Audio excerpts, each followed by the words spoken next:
찬양 감사합니다. 좌우 앞에 계신 분하고 인사하겠습니다. 하나님 우리와 함께 하십니다.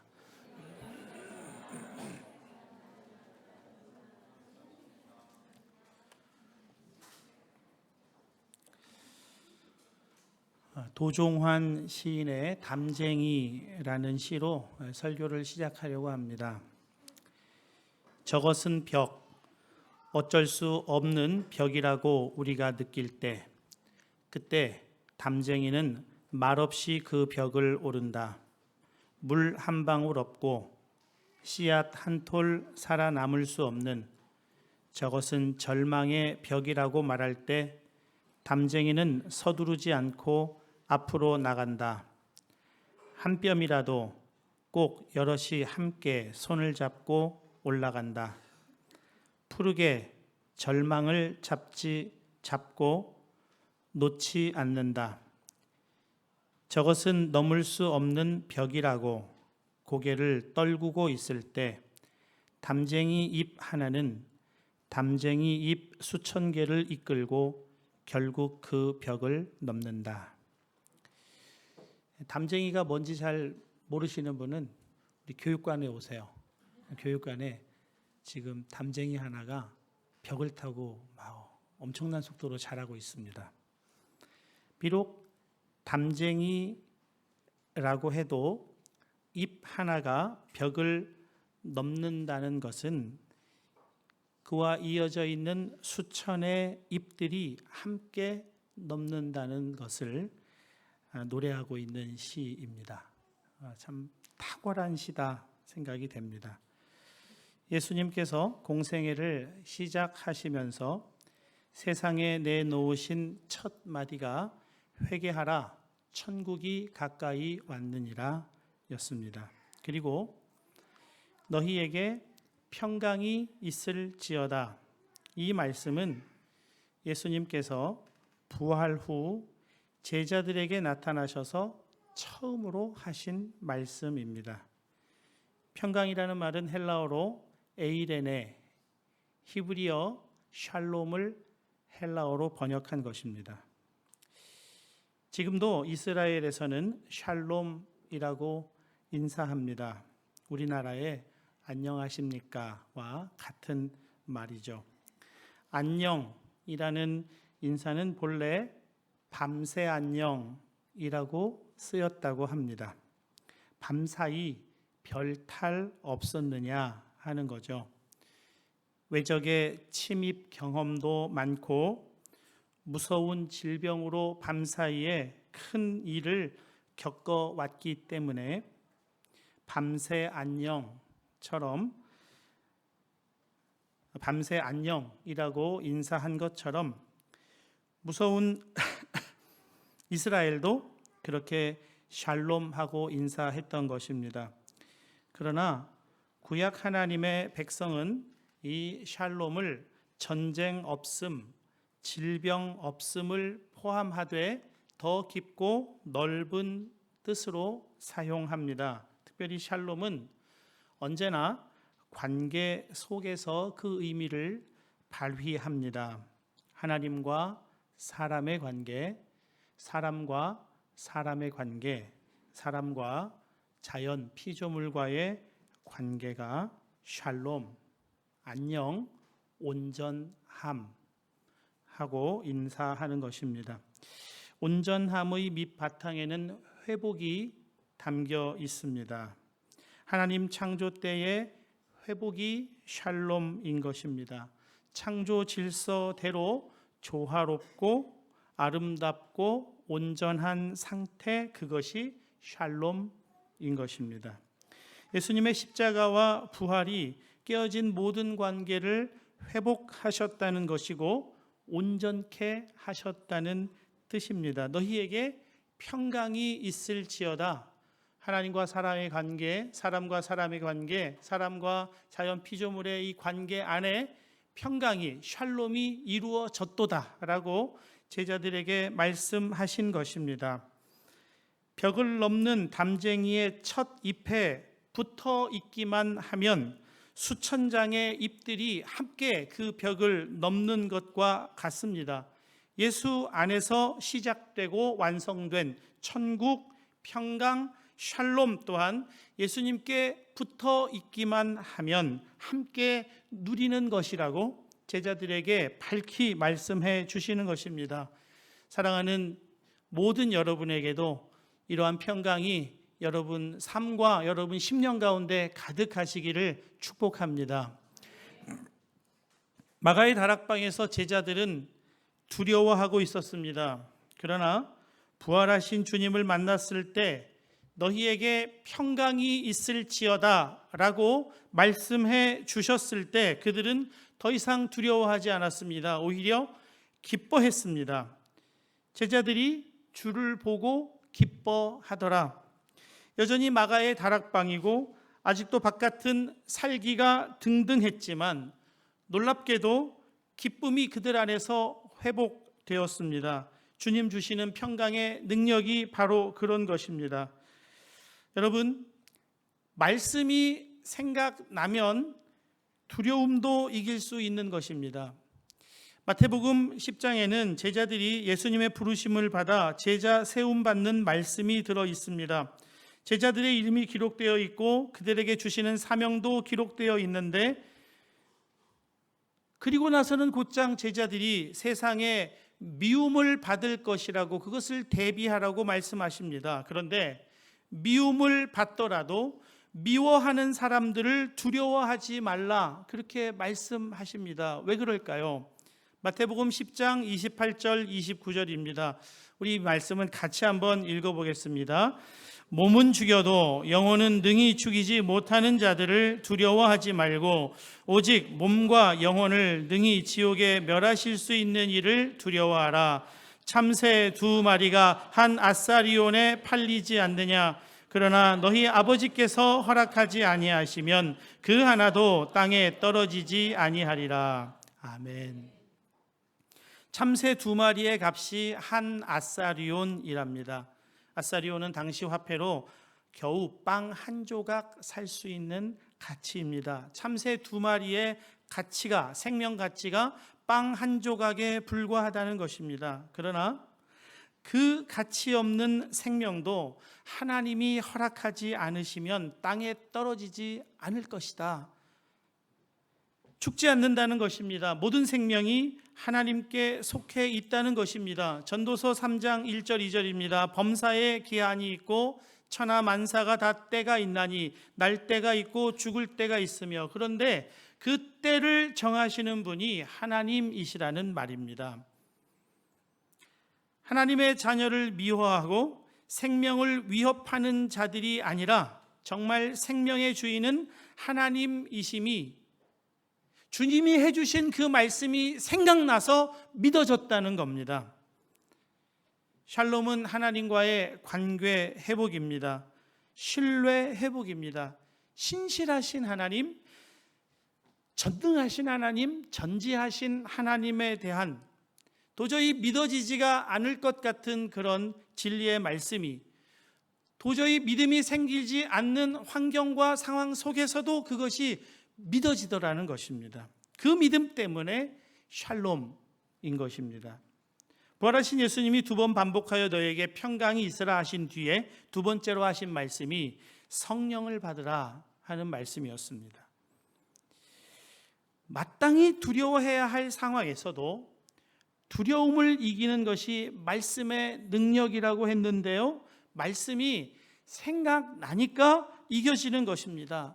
말씀을 내가 생각하는 것이 아니라, 내가 생각해내는 것이 아니라, 내가 가지고 있는 수많은 말씀에 대한 지식이 아니라 그 말씀을 생각나게 하시는 분 때문에 그 말씀의 능력을 우리가 얻고 살아가게 된다는 것입니다. 성령 받으라고 하십니다. 성령께서 가르치셔야 하기 때문에 그렇습니다.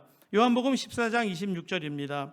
보혜사 곧 아버지께서 내 이름으로 보내실 성령, 그가 너희에게 모든 것을 가르치고 내가 너희에게 말한 모든 것을 생각나게 하리라. 성령께서 생각나게 하시는 분이십니다. 예수님이 광야에서 40일 금식하셨습니다. 사단에게 시험을 받으셨어요. 그때 그 사단의 시험을 무엇으로 물리치셨습니까? 말씀으로 물리치셨어요. 신명기 말씀들로 물리치셨습니다. 신명기 8장 3절 사람이 떡으로만 살 것이 아니요 하나님의 입으로부터 나오는 모든 말씀으로 살 것이라. 신명기 6장 16절 주의 하나님을 시험하지 너의 하나님을 시험하지 말라. 신명기 6장 13절 주 너의 하나님께 경배하고 다만 그를 섬기라. 그런데 예수님 시험 당하시기 직전에 그 직전에 나와 있는 사건을 마태복음 3장 마지막 부분에서 기록하고 있는데, 요단강에서 예수님이 요한의 세례를 받으시고 물 위에 올라오실 때 예수께 성령이 임했다는 사건이 기록되어 있어요. 그리고 광야 시험으로 몰아가신 분이 성령님이시라는 겁니다. 예수께서 세례를 받으시고 곧 물에서 올라오실 때 하늘이 열리고 하나님의 성령이 비둘기같이 자기 위에 임하심을 보시더니, 그리고 사장이 시작돼요. 어떻게 시작됩니까? 그때에 예수께서 성령에게 이끌려 마귀에게 시험을 받으러 광야로 가사. 마귀 시험을 예수님이 말씀으로 이기셨는데 그 말씀을 성령께서 생각나게 해주셔서 예수님도 성령이 충만하니까 알고 있던 말씀이 생각이 나서 사단 마귀를 이길 수 있었다는 것입니다. 예수님은 내가 떠나가는 것이 너희에게 유익이라고 제자들에게 말씀하셨습니다. 왜 그럴까요? 예수님 같이 계시면 좋은데 떠나가는 것이 왜 유익일까요? 성령께서 각 사람 머리 위에 오시기 때문에 그렇습니다. 오순절 마가의 다락방에 성령께서 임하실 때 각 사람 머리 위에 임하셨습니다. 여러분, 성령께서 모든 자에게 임하시죠. 이 모든이라는 말, 이태리어로는 뜻도, 영어로는 all. 그런데요, 성경에서 모든 사람에게 임한다는 이 성령의 역사는 그냥 뜻도 all이 아니라 온유노예요. 성경 찾아보니까 치아스코가 온유노더라고요. 사도행전 그 본문에 치아스코. 각 사람에게 임하는 거예요. 예수님은 지상에 계실 때 모든 사람과 함께 계셨겠죠. 그러나 각 사람과 함께 계시지는 못했습니다. 성령이 오시면 각 사람에게 임하신다는 거예요. 각 사람에게 임하신 성령님은 예수님과 똑같은 분이시기 때문에 성령님이 오시면 내 안에 예수님이 오신 것을 깜짝 놀라게 돼요. 내 안에 예수님이 오셨구나. 그리고 그 성령께서 우리에게 필요한 말씀을 생각나게 해주신다는 거예요. 그러면 이겨요. 사탄도 이기는 능력이 거기에 있다는 것입니다. 사랑하는 여러분, 여러분에게 성령이 충만하게 임하시기를 축복합니다. 성령 충만 어떻게 받는 건가요? 예수님을 아직 주님으로 영접하지 못한 사람도 성령 받으셔야 돼요. 그래야 예수님을 나의 주님으로 정말로 인정하고 고백해요. 하나님을 내 아버지라고 정말로 믿게 하시는 분은 성령이세요. 예수님을 내 주님이라고, 하나님을 내 아버지라고 부르고 정말 믿는 사람도 성령 받아야 돼요. 성령 충만을 받아야 한다는 말입니다. 성령 충만 어떻게 받습니까? 구하는 것으로 받아요. 누가복음 11장 13절입니다. 너희가 악할지라도 좋은 것을 자식에게 줄 알거든 하물며 너희 하늘 아버지께서 구하는 자에게 성령을 주시지 않겠느냐. 성령님 구할 때 오세요. 성령님은 매우 인격적이시기 때문에 그냥 우리 마음에 함부로 치고 들어오시는 분이 아니에요. 우리의 마음을 열고 성령님을 구할 때 우리에게 오시는 분입니다. 충만하도록 오시는 분이십니다. 나니아 연대기 지난주에도 말씀드렸는데 오늘도 조금 말씀을 드리겠습니다. 3권의 제목이 소년과 말입니다. 소년은 갓난아기 때 배에 실려서 버림받았습니다. 거의 죽어가던 즈음에 성질 고약한 어부에게 발견되어서 말로는 아들이라고 하면서 완전히 종 부리듯이 부립니다. 그러다가 그 집에서 이 소년이 탈출합니다. 나니아로 가는 길에 아라비스라는 공주를 만납니다. 그녀의 아버지는 권력에 눈이 멀어 60이 넘은 꼽추 귀족에게 자기 딸을 결혼시키려고 작정합니다. 그 사실을 알고 공주 아라비스도 탈출해서 소년과 함께 나니아로 갑니다. 강을 건너고 사막도 건너고 무서운 도시도 통과하고 시체를 먹는 귀신이 나온다는 무덤도 통과하고 자칼, 표범의 위험도 지나야 했던 아주 고생이 심한 여정이었습니다. 그 중에서도 가장 두려웠던 순간은 무시무시한 사자의 공격을 받는 것이었습니다. 강을 건너야 하나, 그 강변을 빙 둘러서 가야 하나 고민할 때 사자 2마리가 맹렬하게 추격을 해옵니다. 고민과 생각할 틈도 없이 강에 뛰어들었고 그 강을 건너게 되었습니다. 무서운 도시에서 소녀는 나쁜 왕자가 선한 왕의 성을 공격한다는 소식을 듣게 됩니다. 그러나 너무나 광활한 사막을 지나온 소녀는 지치고 힘들어서 그 소식을 전하러 갈 힘이 없어요. 그리고 마음속에 이건 내일도 아닌 걸 그리고 포기하려고 하는 순간에 다시 무시무시한 사자가 나타나 그를 공격합니다. 공주 아라비스를 사자가 발톱으로 등을 거세게 핥힙니다. 소녀는 공주를 구해주고 사자에게 쫓겨 초인적인 힘을 발휘해서 드디어 그 선한 왕을 만나 나쁜 왕자가 공격한다는 소식을 전합니다. 그리고 그 소년이 바로 그 선한 왕의 실종된 아들이었다는 것을 알게 됩니다. 얼마 후 소년은 그 사자가 바로 나니아를 창조한 아슬란이라는 것을 알게 됩니다. 그리고 그 아슬란에게 자기가 여행하면서 얼마나 재수가 없었는지 푸념을 들어놓기 시작합니다. 그때 사자가 말합니다. 넌 재수 없는 아이가 아니란다. 난 너와 아라비스를 만나게 해준 사자란다. 무덤에서 널 보호해준 고양이이기도 하고 내가 잠잘 동안 자칼이 덮치지 못하게 널 지켜주었단다. 내가 강을 건너기를 망설일 때 강으로 뛰어들게 만들었고 겁을 주어 전속력으로 달려가 선한 왕에게 소식을 전하도록 너를 위협한 사자도 바로 나였다. 사자는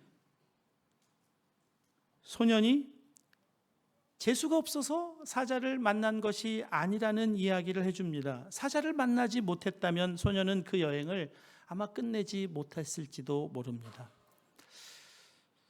여러분, 꼭 사자에게 쫓기는 것 같은 그런 어려운 일이 있으십니까?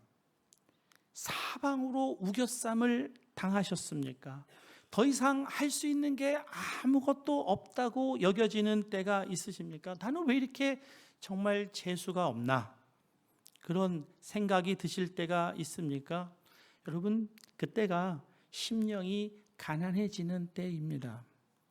오직 하나님께만 무언가를 기대하고 다른 그 어떤 것에게도 아무 기대를 할 수 없는 마음이 심령이 가난한 마음입니다. 그 마음이 성령을 구할 수 있는 최적의 마음 상태인 것입니다.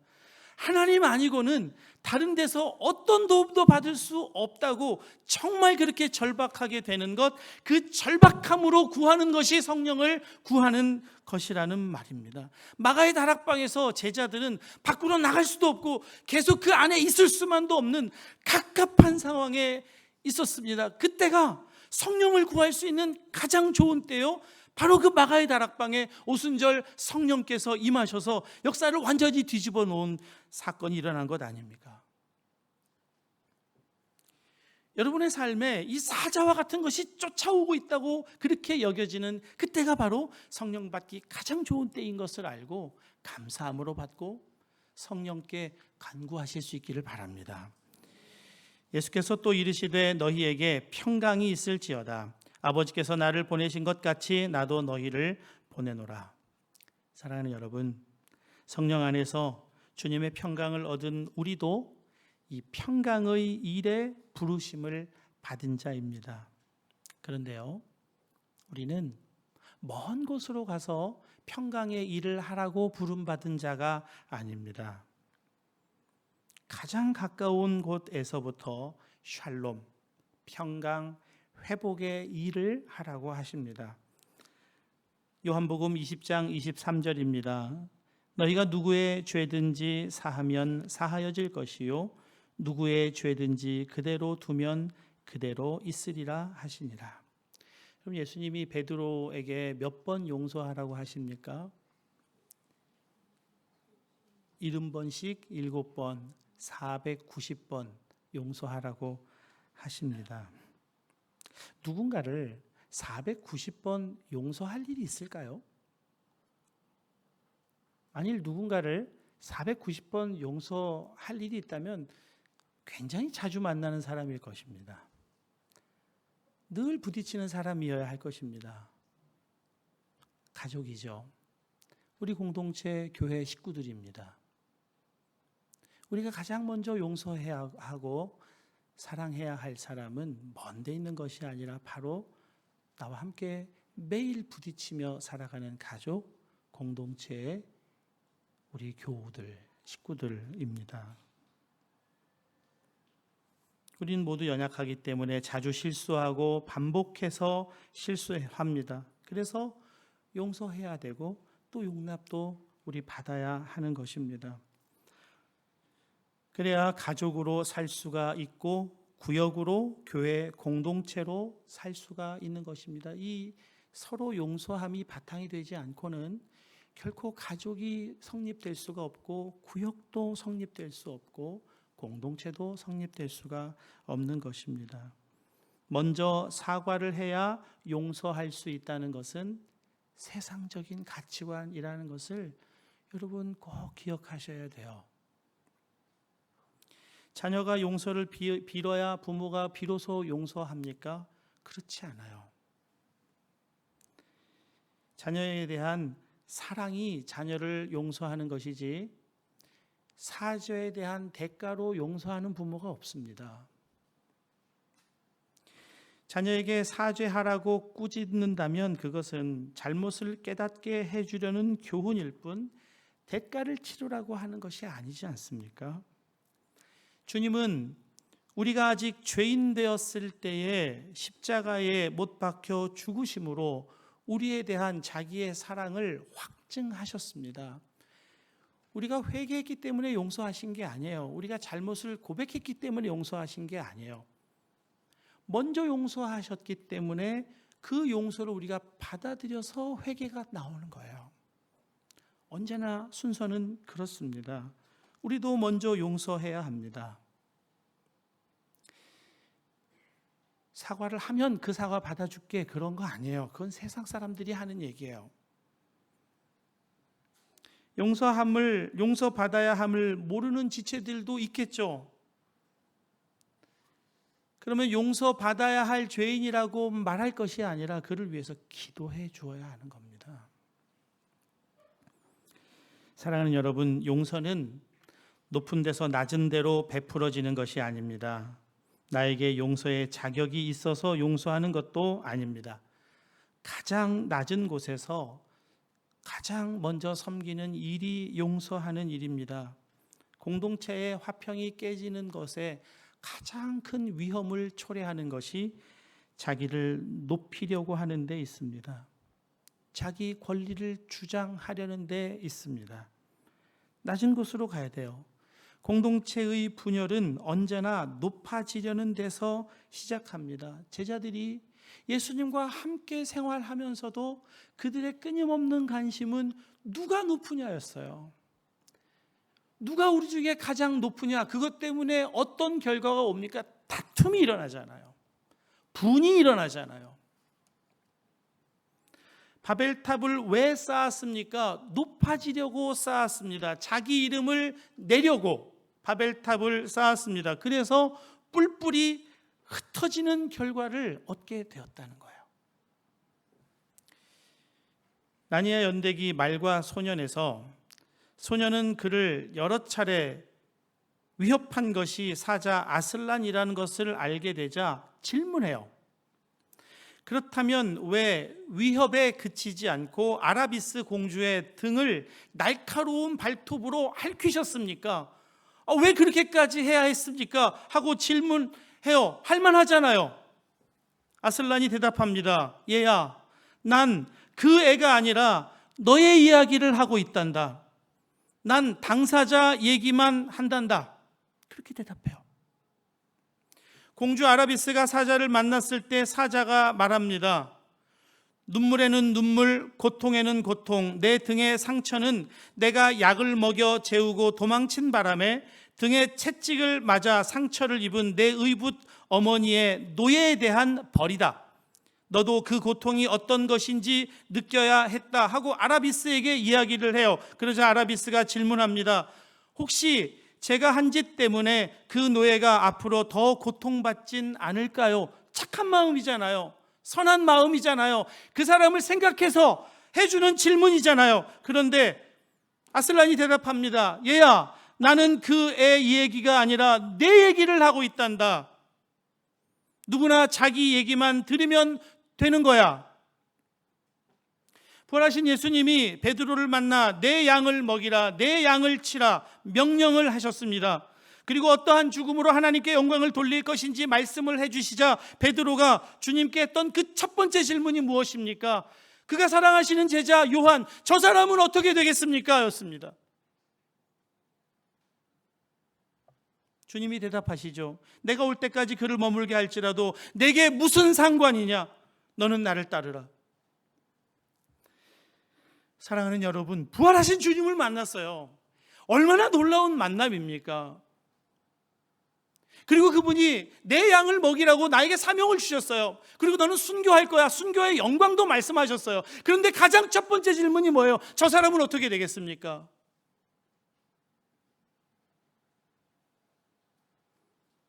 끊임없이 비교하고 높아지려고 하는 것이 우리의 깊은 본성이에요. 깊은 자아의 죄악된 본성이에요. 주님은 나만 바라보면 된다고 말씀하십니다. 우리 각자는 각각 단독자로 하나님 앞에 서는 것입니다. 다른 지체의 일은 그 지체와 하나님과의 관계에서 다루어질 일이에요.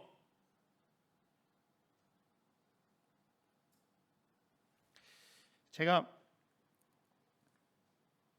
얼마 전에 반성한 것이 있습니다. 예배 끝나고 나가는 성도들하고 인사를 하다가 늘 같이 오는 형제와 자매가 안 보이면 그 자매는 왜 안 왔냐고 물어봐요.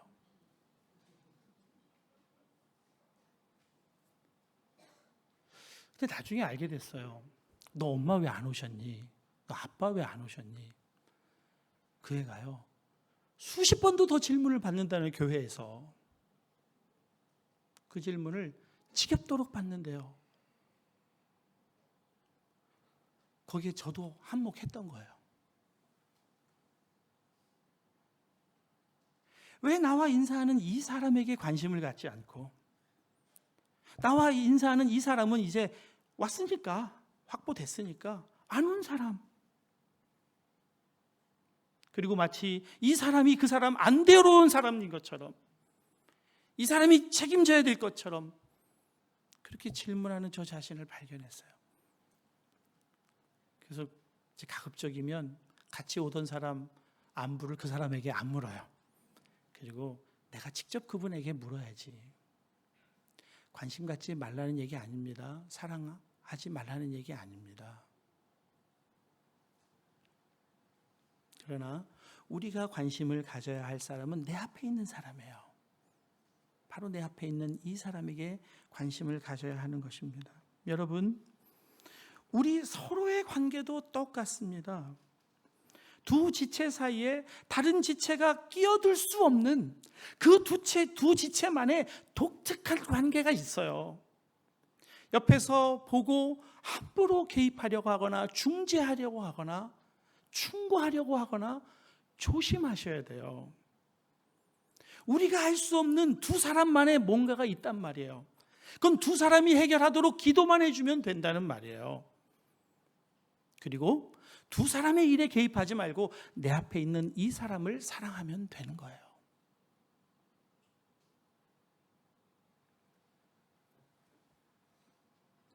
나를 위해 예수님이 죽으신 것처럼 그들을 위해서도 예수님이 죽으셨어요.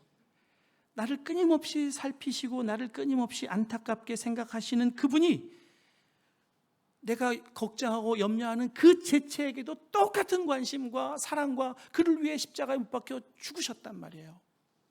마치 주님은 그분에게 관심이 없는 것처럼 내가 나서지 않아도 된다는 거예요. 하려면 기도하시면 돼요. 그분을 위해서 기도하시면 돼요.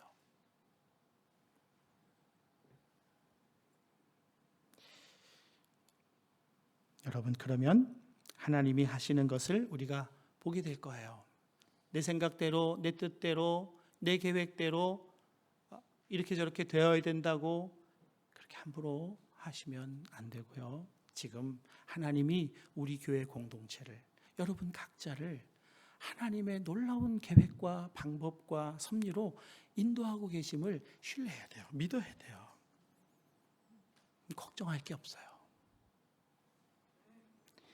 사랑하는 여러분, 담쟁이 넝쿨처럼 가장 앞서 이미 천국을 이루시고 평강을 이루신 우리 주님께 꼭 붙어 있으시기를 축복합니다. 우리가 평강 못 이루어요. 주님께 붙어 있으면 주님과 함께 담을 넘는 거예요. 우리도 이미 평강의 사람 된 줄로 믿으시고 아무것도 가진 것이 없는 사람처럼 성령님만을 구하실 수 있기를 축복합니다. 주님의 평강, 가정과 공동체 안에서 서로에게 평강, 성령의 열매로 충만하시는 저와 여러분 다 되실 수 있기를 바랍니다.